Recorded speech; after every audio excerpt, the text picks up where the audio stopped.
I am Tyrone Hampton. I'm the council member for the first district. I'd like to also, this is being filmed live right now as we speak. So this is actually on live airwaves. So I want to thank Pasadena Media for picking this up. And for all the Pasadena residents that are watching this right now, thank you for being here. First district residents, some very brief updates. In our district, we are the safest district to live in again for the fourth year in a row. So I want to think that each and every one of you should applaud yourself for always looking out for your neighbors. And when you see something, you say something. And that's how we're able to accomplish the great outcomes that we've had in having such a great, safe district. So I just want to thank you. I want to thank each and every one of my neighbors for looking out for each other and also looking out for me because I live here too. So I'm your neighbor. With that being said, I know that today was a beautiful day. As a matter of fact, I woke up this morning, was a little gloomy, and then the sun came out. It's spring. It's obviously spring. Yeah, I'm sneezing all day. I can't stop sneezing. But in the beginning of the day, I wasn't able to see as clear as I am today, and I'm able to see the mountains. When I woke up this morning, I wasn't able to see that, and that's kind of what COVID has been to me. It's been a lot of unclarity, and now we are getting closer and closer, and we're getting clearer and clearer. And 70% of Pasadena has at least taken one shot of the vaccine. So we are on our path to herd immunity, and we are on our path to full recovery and opening up. And I know for some, being at home has taken a toll on your mental health, your just health, just being able to talk to your neighbors, your friends. Some of your friends have passed away because of COVID. And I think that we should definitely, give 5 seconds of silence for all those who passed away, and then I will continue.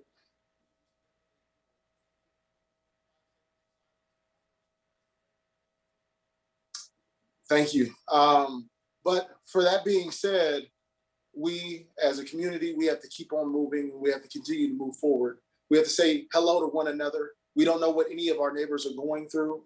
These times have been extremely difficult and tough, and we have a lot more ahead of us economically that will have to show us how being together has made us a stronger city and a stronger community. So we have to continue the effort of staying safe, being responsible.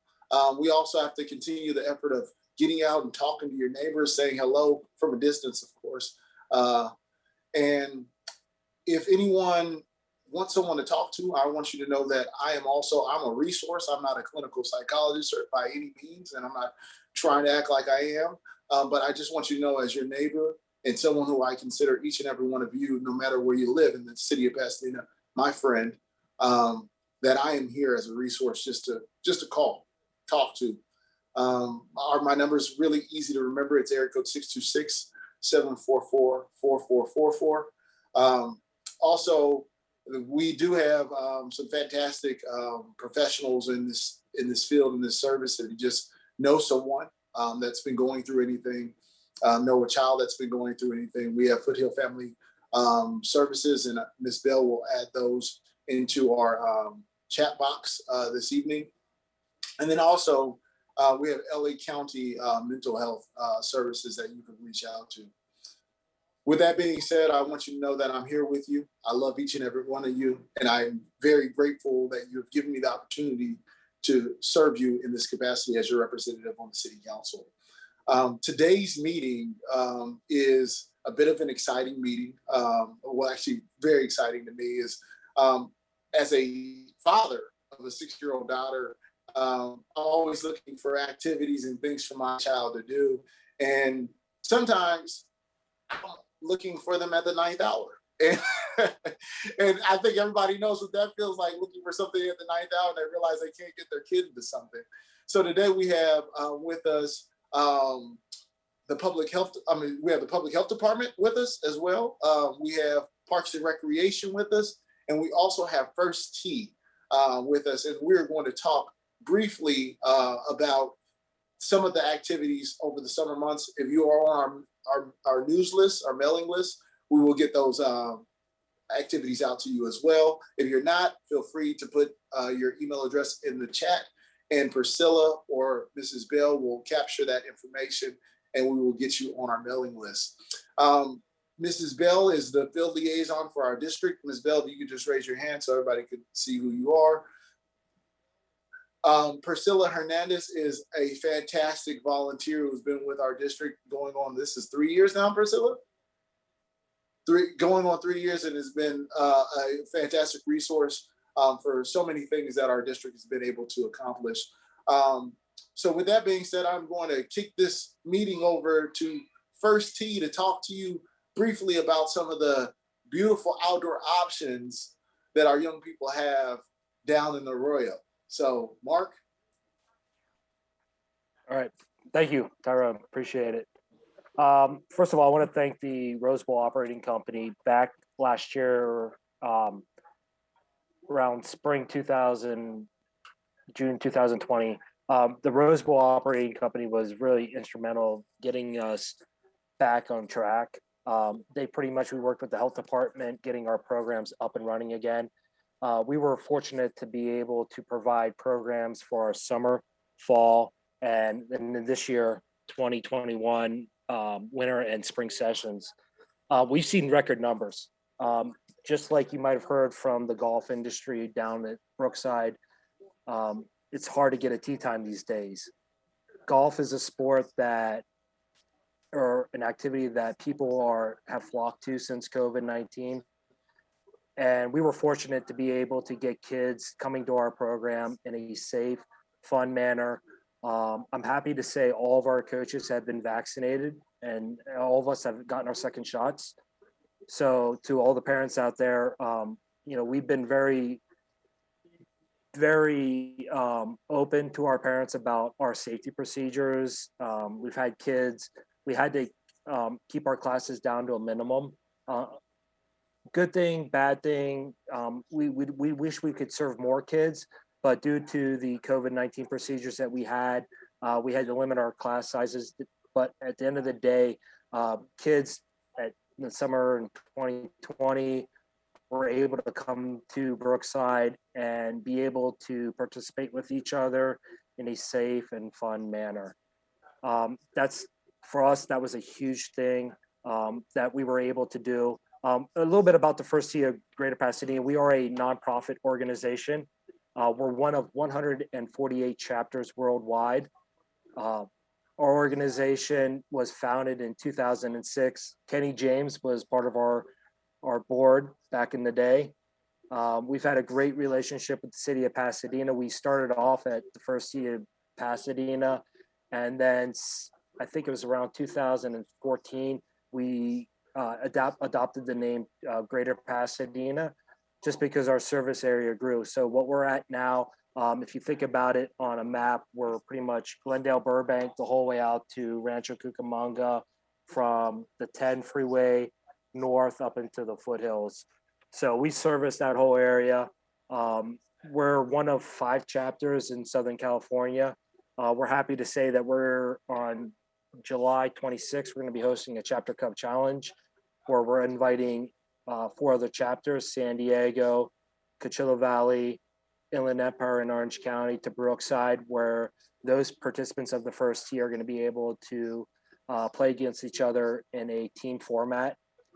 One thing about the First Tee, I think, that is different than most junior golf organizations is the fact that we teach kids life skills first. Our coaching staff has been trained to be able to instruct our participants, kids ages 5 to 17, about the life skills that the First Tee has. We start the kids off in what we call the player level: par, birdie, and eagle. And as the kids progress through age, they develop these life skills. Our First Tee program is also founded on our 9 core values, which is things like honesty, integrity, perseverance, judgment, and hold on, sorry. You guys still there? Sorry, I had one of my kids talking to me. But yeah, so our organization is, we've been around since 2006. We've seen record numbers for this year. And we've been working with outreach programs with organizations like Pasadena Parks and Recs, Optimist Youth Home, Leroy Haynes Center, Villa Esperanza, and we want to also thank organizations like Tournament Roses, Pasadena Lions Club for their support of through grant programs that we've gotten through them. Pasadena Community Foundation was another one. So if you're interested in signing up for our program, I would highly suggest we open up our programs on Monday, May 3rd. And we've already had 250 kids sign up. Our programs are very inexpensive. It's about $100 for an 8-week session. We do charge a $25 yearly membership fee, but we also provide kids clubs. One of the things we started in the summer of 2020 was we gave each kid who did not have a set of clubs, clubs that they could be able to use, and they kept for the entire 8 weeks, and then they would return them to us.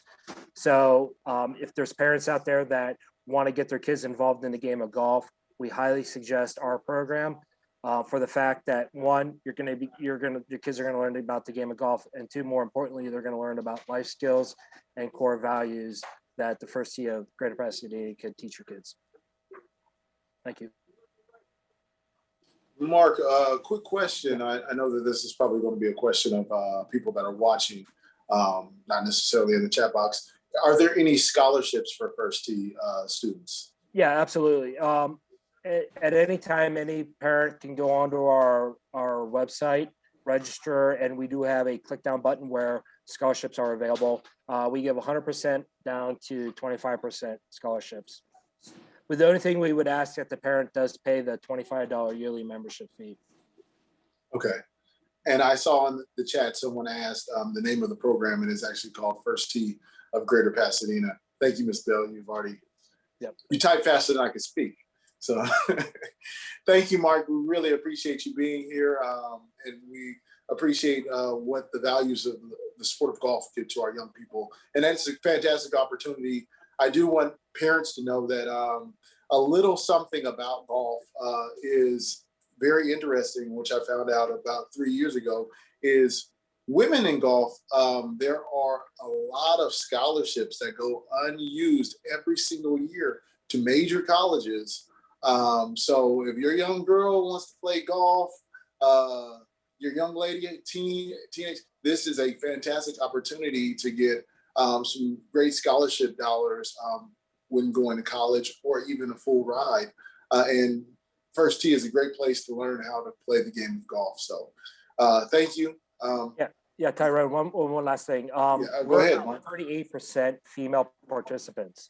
So we're one of the highest chapters in the First Tee Network to have female girls participate in our program. We also offer girls classes only. So if you're a girl ages 5 to 6 or 7 to 12, we have classes that are specifically for girls, and then we have female teachers that instruct those girls. Well, thank you, Mark, for being here with us. Really appreciate you. One thing I would also like to just mention that when I first got elected, I went to First Tee, and I always have these suggestions that normally come with a cost associated with it. But I would say that Mark's team worked together, and they started a golf team at John Muir High School, which is the local high school closest to Brookside. And very grateful for that, Mark. Thank you for giving that opportunity to our young people and bringing a sport back to a high school that hadn't had it since, I think, the 80s. So we really appreciate you, Mark. Ms. Bell, I think you wanted to chime in real quick. I just wanted to confirm with Mark that you have programs for young people ages 5 to 17. Is that right? Yes, that's correct. Okay, thanks. Thank you, Mark. And this summer, we're also looking to join Kenny's team with offering outreach programs to the parks as well. Thank you, Mark. Really appreciate you. Now, for our main event is all of our city offerings. And with us today, we have the Director of Parks and Recreation, Brenda Harvey-Williams. She will introduce her team. Also with us, because I know a lot of parents are, maybe a little weary about sending their kids to a summer camp or anything like that. We have the health department with us, and the health department will, if you have any questions about safety protocols and just being responsible while out there in public, we have Kelly O'Rourke with us on the line. So with that being said, Parks and Rec.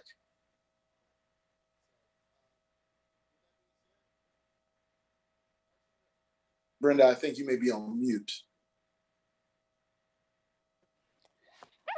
Thank you. I was on mute. Can you hear me now? Okay. First of all, thank you for the invitation, Councilmember Hampton and Ms. Bell. Appreciate it very much. What I wanted to do today is really walk you through some of our summer programming that will be available. And I apologize that I'm having slight technical difficulties here because you shouldn't be able to see my preview screens on the left-hand side. But if you'll ignore those, I will go ahead and go through my presentation. So in terms of summer opportunities, this is a good summary of what we have for the summer at the city of Pasadena. We have summer camps, which are for 5 to 12-year-olds. We have sports leagues, which the sports we're offering this summer are basketball, volleyball, soccer, and non-contact boxing. And these are roughly for the ages of 4 years old to 8th grades. And I'll get into the specifics a little bit in a minute. We also have aquatics, swim lessons for 3 to 17-year-olds. We have activities called Teen Summer at our La Pintoresca Teen Education Center at La Pintoresca Park. And we have a Parks After Dark program, which I'll talk about. Actually, I'm going to hand that over to Kenny James, and he will tell you a little bit more about that.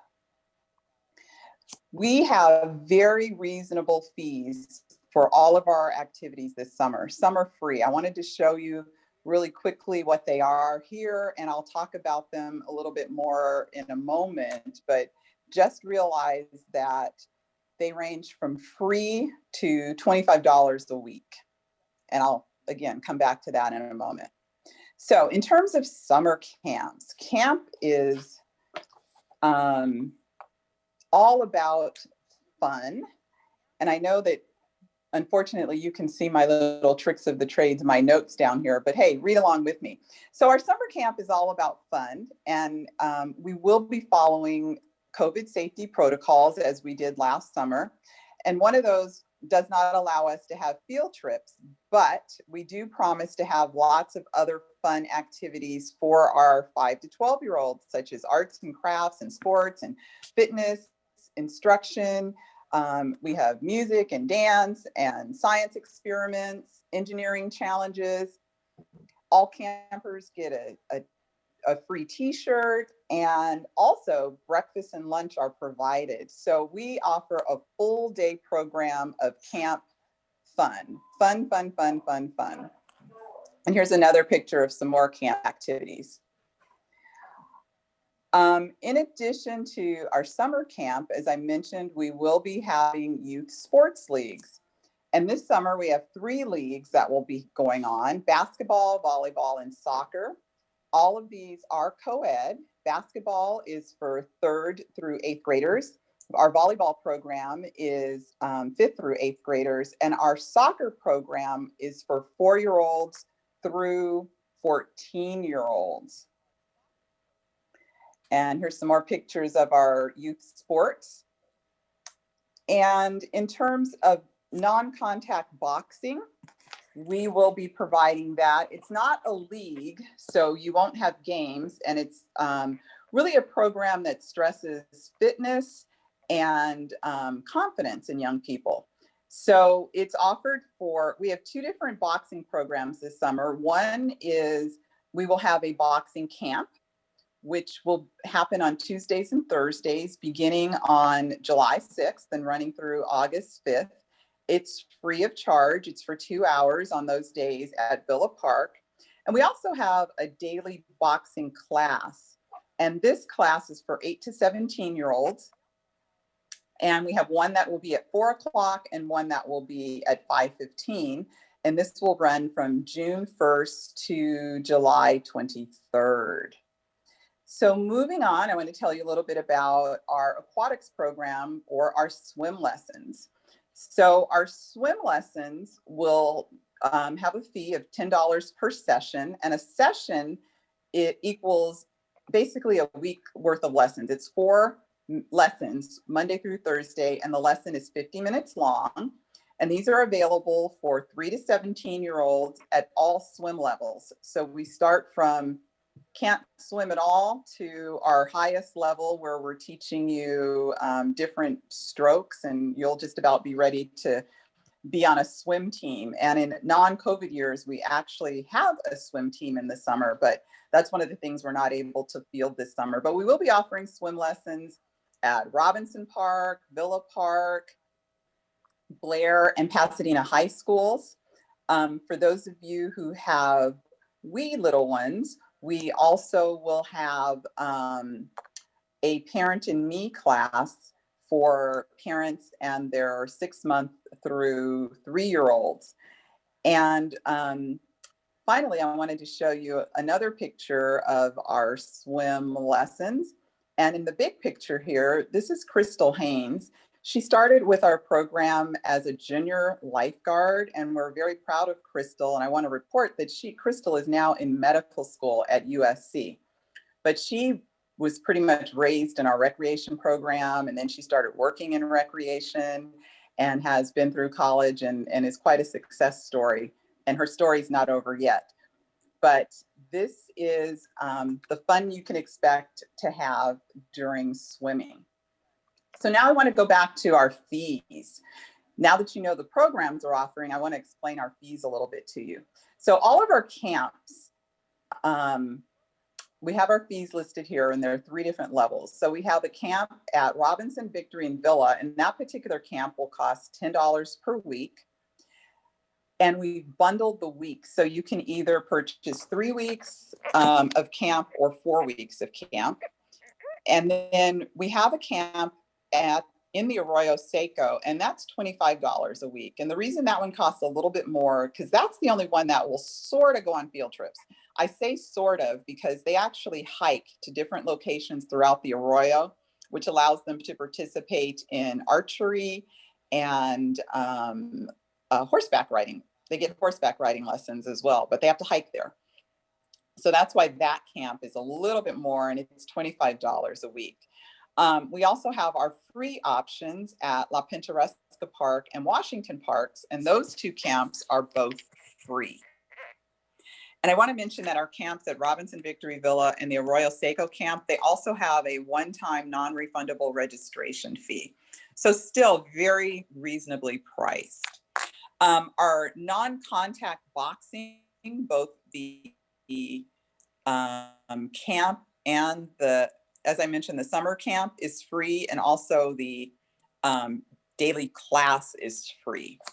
Our swim lessons, again, are $10 per session, with a session being Monday through Thursday, 4 lessons for 50 minutes a day, 50 minutes a day, and it's just $10 a session. And to participate in any of our sports leagues, basketball, volleyball, or soccer, that is $10, just a flat $10.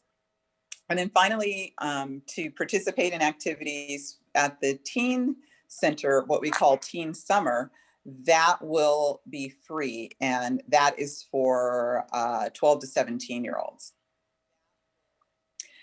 And so just to talk a little bit about our Teen Summer, it is our teen center. They focus on personal and social and recreational activities for 12 to 17-year-olds. Some of the activities they will do will be art, DIY projects, photography.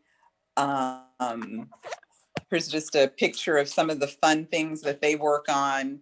The picture on the left, I believe they're doing silk screening there, actually. But some of the other activities they're involved in, it's a very cool place if you haven't been there, located in La Pintoresca Park.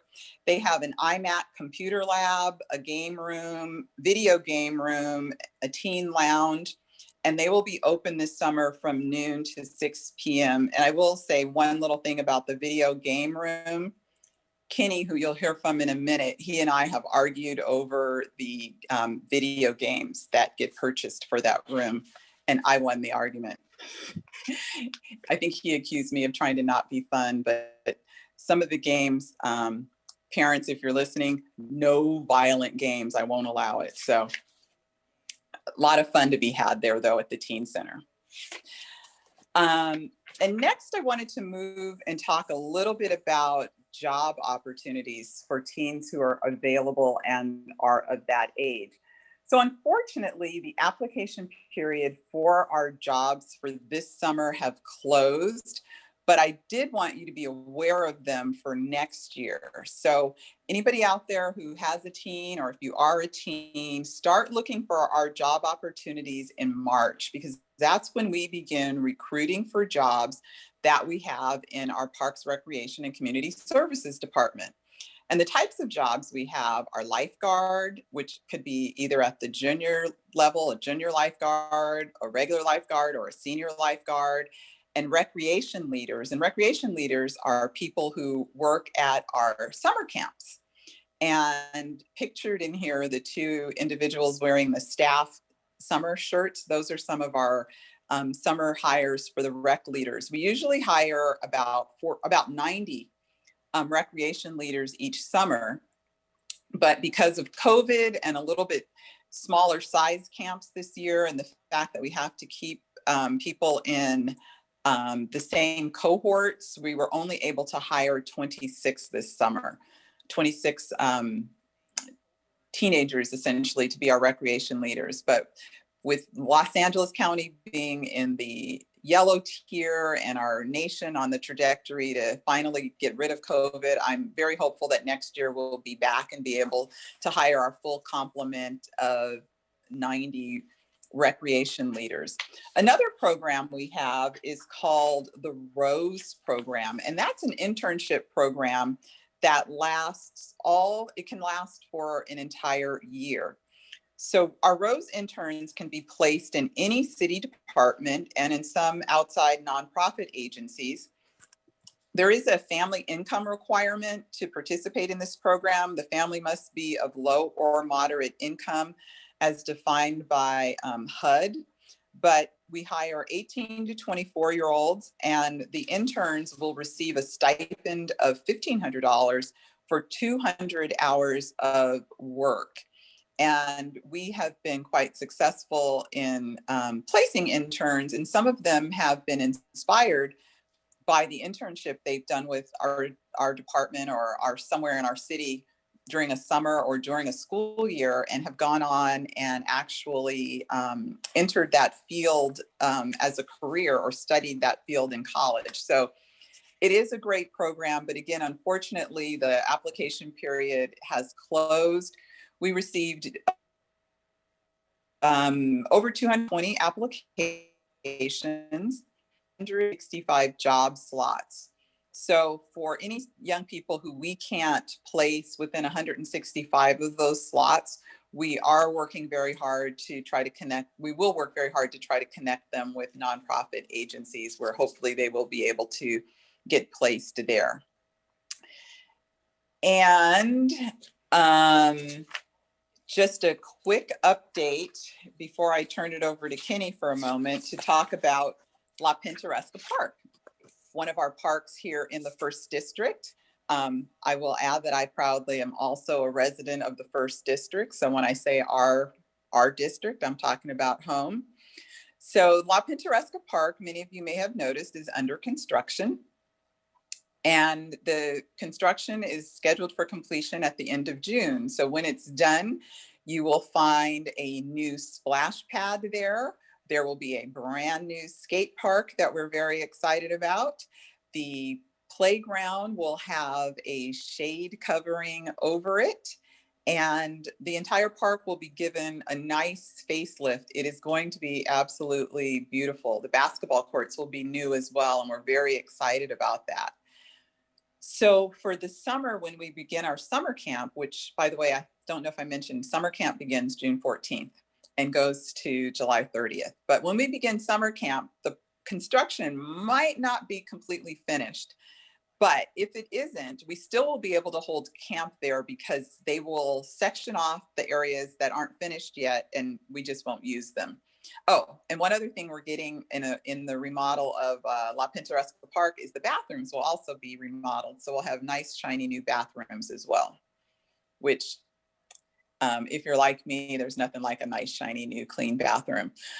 So I'm going to pause for a moment and I'm going to turn it over to Kenny James, who is our Recreation and Community Services Administrator. And Kenny is going to talk to you a little bit about another program we run during the summer called Parks After Dark.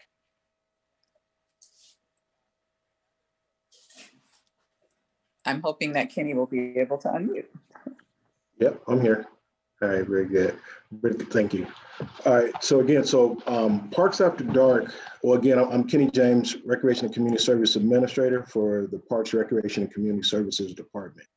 And again, Parks After Dark is activities that we use to engage the community to come out to do activities between Thursday and Saturday evenings.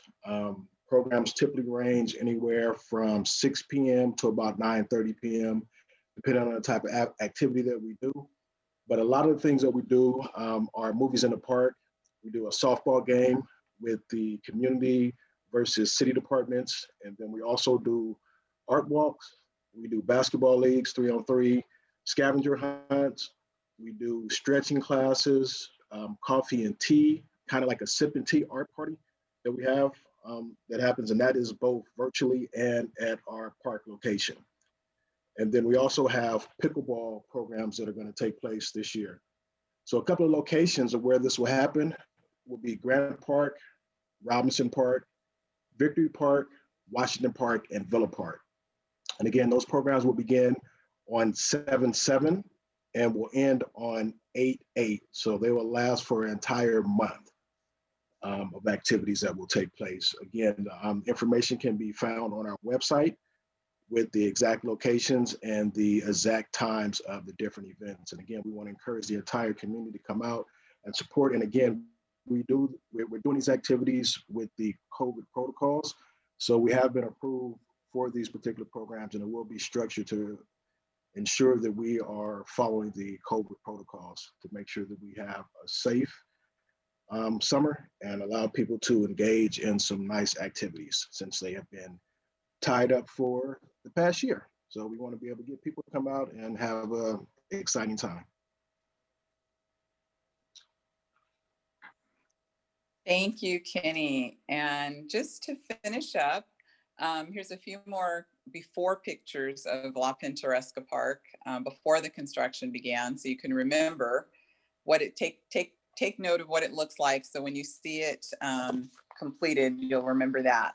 But I wanted to close out with some important websites for all of our information.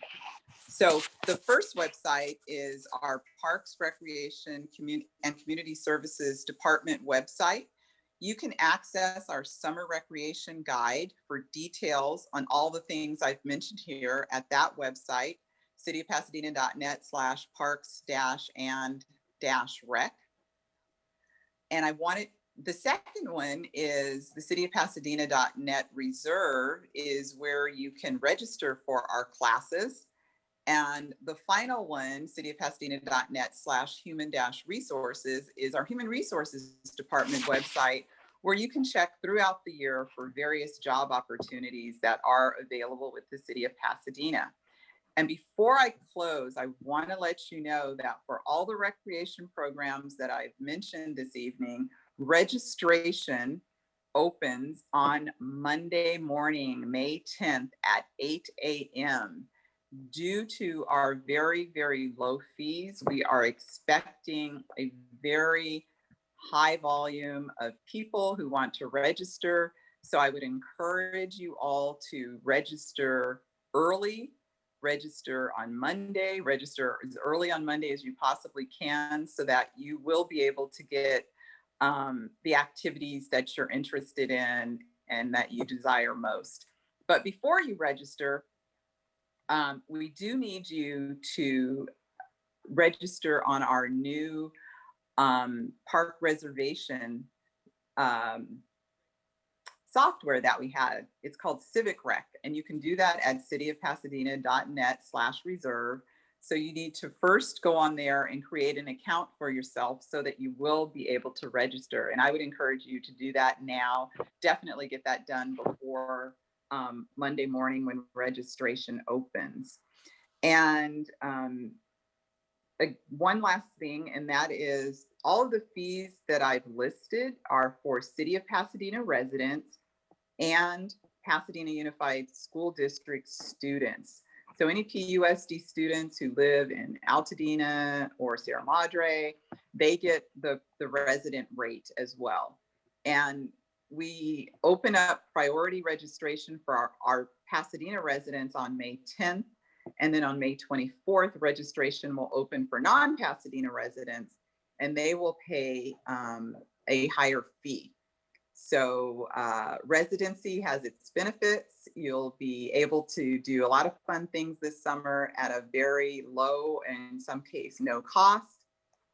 And at that, I will end and am available. Both Kenny and I are available if anyone has any questions they'd like to ask. So thank you very much. Brenda, Kenny, thank you so much for being here with us tonight and also explaining to us what the offerings are from the city.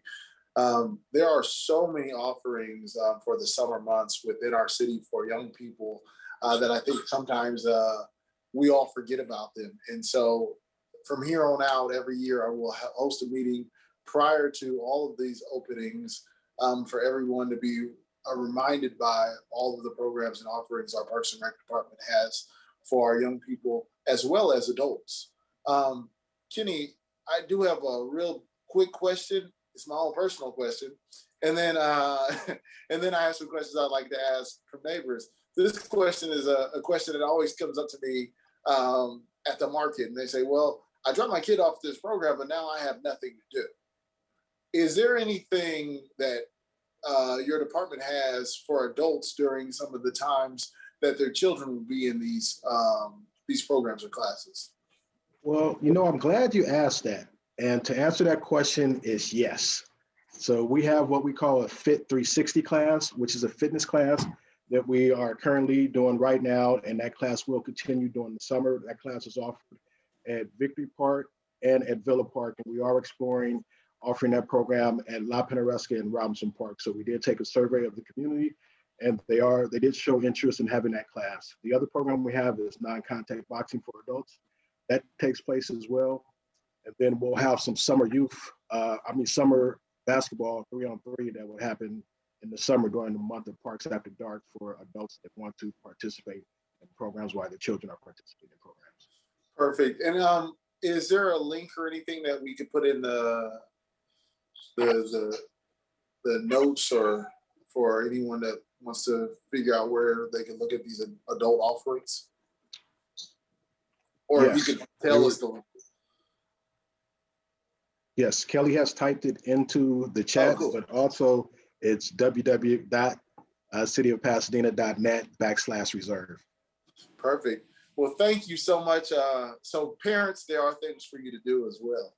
So your kids won't be the only one to fit in the house. You could be able to keep that energy up to be able to run with those young people. That's the only reason I run every day is because I'm just going to be able to beat my 6-year-old daughter until she's 38. That's the goal. We have a question in the chat. A really, really good question is from a neighbor. What did Parks and Recreation learn from last summer, especially with the positive cases at Victory Park?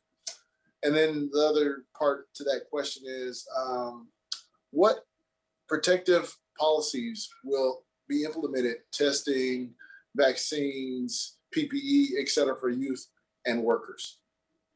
Do you guys see that in the chat, by the way? Is everybody able to see that question? Okay. Yeah. Thank you very much. Excellent, excellent question. Of course, everybody is concerned about COVID. So from last summer to this summer, we've learned a lot. But the one thing I want to assure everyone is that we are following all CDC guidelines and all City of Pasadena Health Department protocols. And at Victory Park last summer, you may have heard that we had a case of COVID, but there was no transmission that happened at the camp. What happened was a family had gone on vacation. A child had come back from vacation to camp. The parent tested positive and then notified us and got their child, and one of the children tested positive. But one of the main things we do is we keep the children in cohorts. Last summer, it was groups of 10, and it's the same group every day. So that if someone gets exposed to COVID or someone gets COVID, then those 10 have to quarantine. And we keep each cohort separate, so they're not really interacting with one another. And we practice, they wash their hands, they disinfect between touching maybe a ball that kids were playing with. So even though we had an exposure last summer, it did not spread through the camp. And that's because we were following the health department guidelines. And I always say we are very blessed to have our own health department, because that really enables us to run programs, because we're able to get direct and quick instructions on how to do things from them. A number of other cities did not run summer camp last summer because, quite frankly, they were afraid, because they didn't have this kind of specialized information that we have in terms of being able to consult with our health department. So just to let you know, some of the COVID procedures we do have, before the young person can enter our camp, their temperature is taken. We ask a series of questions to find out if the child or anyone in their household has COVID symptoms.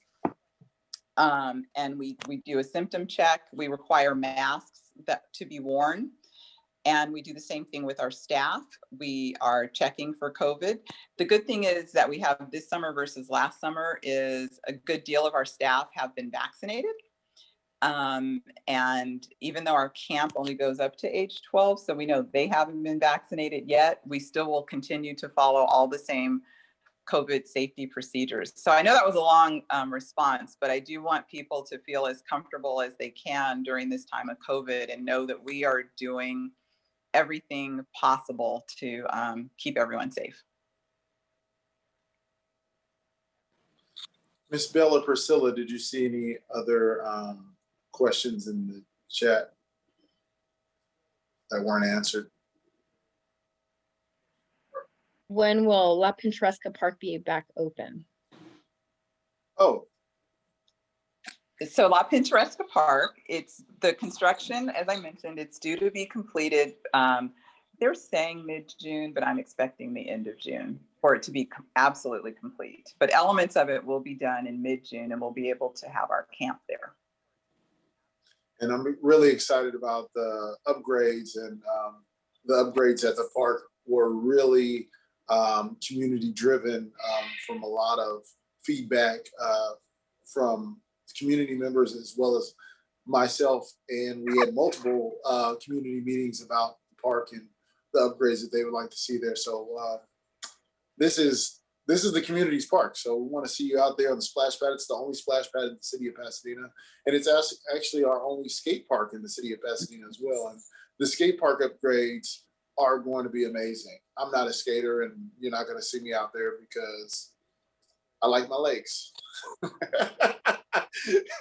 but I will go for the opening. We'll be there for the opening, and I look forward to other people using the skate park and skating on it. Well, with that being said, I mean, we had some technical difficulties in the beginning of the meeting, and I wanted to hold this meeting to an hour. I want you to know, to each and every one out there, I once again am very grateful and honored to be able to serve as a city council member and represent this district. We have some fantastic neighbors. For all of the people that are watching across the city of Pasadena trying to figure out what they're going to do with their kids, you have just heard what the options are and some of the offerings from the city, but there are so many more offerings, and do not want you to not go without looking at the city's Park and Rec's website, because we have so many things going on throughout the year. And the Pintoresca Teen Center is fantastic. So if you have a teenager at home, please have them come by the Teen Center. There's so many things going on there. Kelly, you know what? I didn't actually ask you if you wanted to say anything. Was there any health department related? I'm so sorry. Thank you so much for the opportunity, Councilmember Hampton, to participate in this very important and exciting conversation. My name is Kelly O'Rourke, and I've been a management analyst with the city of Pasadena for the past 7 years. My home department and my heart lies in Parks and Recreation, but as you can imagine, our health department's been a little bit busy this past year, and so it's really been my pleasure to help out there as well. I just wanted to share 3 quick things, if I may. The first is that I'm also a local mom here in Pasadena. My kids are PUSD kids, and they're so excited about the summer. Are we? And if you're in the meeting, in the chat, you can see our summer rec guide with all of our programming there. But regardless of the host of the summer programming, and we know there are lots of options here in the city of Pasadena, although obviously my heart and my preference is with the city program. But there are so many wonderful city programs, and there's so many wonderful programs throughout the city. But each one of those programs must register with the Pasadena Public Health Department. And why that's vital for us is because they need to submit our protocol checklist, literally box and initial, and identify their COVID compliance officer, so that the health department has that on file and has an understanding with these providers that these are the protocols under which their programs must operate. Now, those protocols will be available starting next week on the city's website, cityofpasadena.net, and I encourage everyone to explore those, to really understand what the expectations are for those who are running summer programs here in the city of Pasadena. They'll be very familiar. They'll look like youth sports. They'll look like the K-12 protocol. They'll look like the existing childcare protocols that we have in place. As Director Harvey Williams and Mr. James mentioned and Mr. Fritz mentioned, we've been living with these for a while now. And so we've grown a certain level of expertise, and we want to see that expertise continue to be successful in the community. One of the things that I've had the pleasure of doing during my time with the health department is I did a state training where I'm a school site specialist. And part of that is I visit with our environmental health division all the schools in Pasadena, and we conduct technical assistance meetings. And we're going to expand that into the summer as well, where we go in a spirit of camaraderie to ensure the protocols are being implemented, but also to share best practices. And so the health department will continue to be active and proactive in the community. And I will tell you what I see during these meetings. I see the kids having a ton of fun. So even though summer's gonna still look a little bit different this year, it's still gonna be so much fun. And I'm so excited for my kids to participate and our kids to participate and our community to have such wonderful options this summer. But they will be done in as low of risk of a setting as possible. So you will see the masking requirements. You will see the limited group sizing requirements. You will continue to see distancing requirements and a number of other protocols, including having what's called an EMP, a protocol for what to do if there is, it's an exposure management protocol. So it really helps inform in partnership with the clinical staff. By the way, happy Nurses Day today for all of our nurses out there. It really helps inform under the guidance of the clinical staff what to do if there is an exposure. And so before day one, from the jump, there is a plan in place for what to do if there is a confirmed case of COVID in these programs.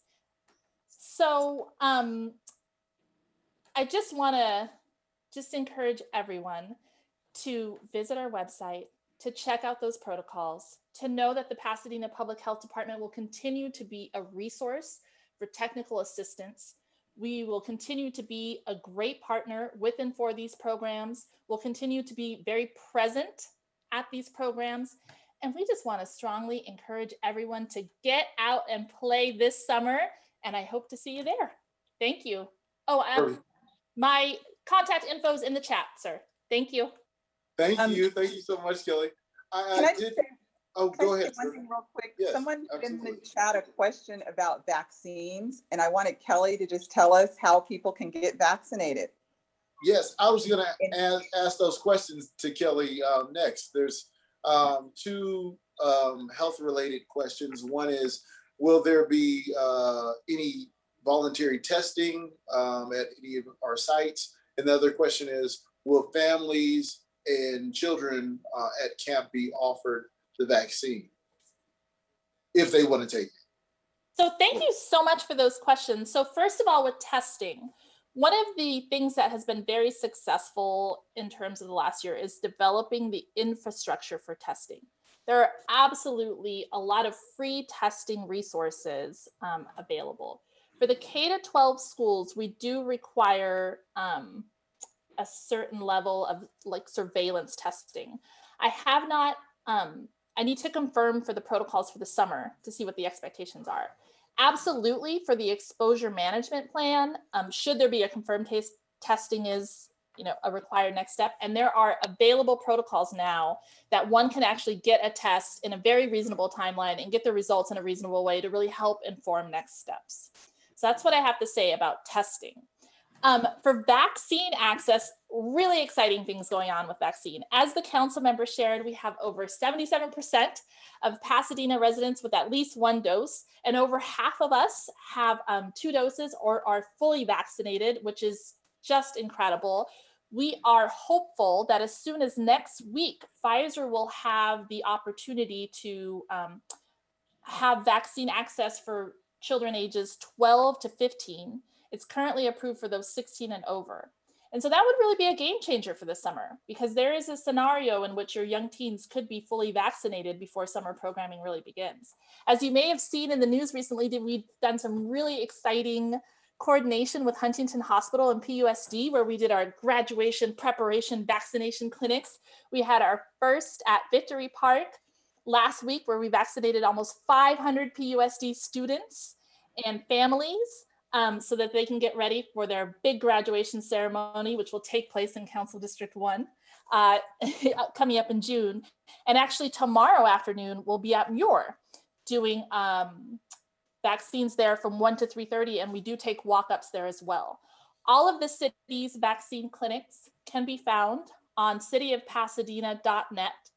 And every clinic, in addition to having pre-registration on myturn.ca.gov, we also do allow walk-ins at most of our clinics. If you have any questions about vaccine access, any questions about clinics coming up, you can also give us a call at the Citizen Service Center, which is 626-744-7311. So we are looking forward to partnering with camp parents in the same way that we partnered with school families during the school year. And we just keep on making sure that all those who want to access the vaccine have the opportunity to do so in our community at no cost to them. So thank you for the opportunity to share that. Kelly, thank you so much for that information. That's very helpful, especially for anyone who doesn't want to get an appointment. They can walk up. So tomorrow is your time. John Muir High School, right on Lincoln. You can just walk right up and get that shot and walk right away. So I also wanted to mention too, there's another question, and the question was about safety at our parks and elements of the park not being safe. I want you to know that if you're going to utilize the park this summer, to be aware of your surroundings, number one, always, right? But anyone who is in the park that doesn't want to be there for positive reasons, and the park is being utilized for positive purposes, they will walk away because there's more eyes out there. So that's the reason why our district has been successful with its crime rate and being so, our crime rate being so low for the past 4 years, is because we have neighbors that are out there on a day-to-day looking at things, seeing things, calling things in. And so it is important that we're out there utilizing our parks. These are your resources and you should enjoy them. And anybody in the park, whether what you think the element is, at the end of the day, we're all human beings. And sometimes people look scary, but they're really not. And sometimes you just need to say hello, and you'll see a smile on their face because you're the first person to say hello to them all day. So I just want to reiterate that, a simple hello and how far that can go.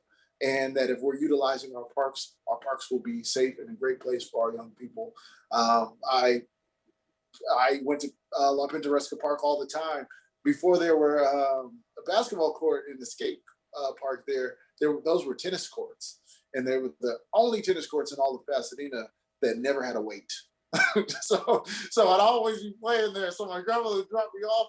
Me and my friends, my tennis coach would take me, and that was my park to play tennis in. So and that's a park that I've had my daughter throughout her childhood in La Pintoresca Branch Library, by the way. That's another thing I will leave with us tonight is our central library, as you've heard, has been closed because of seismic reasons. And it's going to be a long process before we can get that library open. But we do have La Pintoresca Library, and it's a fantastic resource for our community. We have some incredible people that work in that library that have programs and learning activities all year round. And also, our parks are a great place for free Wi-Fi. So you just want to get outside of your house and you want to have some good internet access. For the most part, it works fantastic. I'll tell you that at La Pintoresca, better than my house. I will have a conversation with AT&T after this. But with that being said, once again, I am extremely proud to be able to represent such a district of carers and people that love and nourish one another. And I just want you to know that I love you, and everybody have a great night.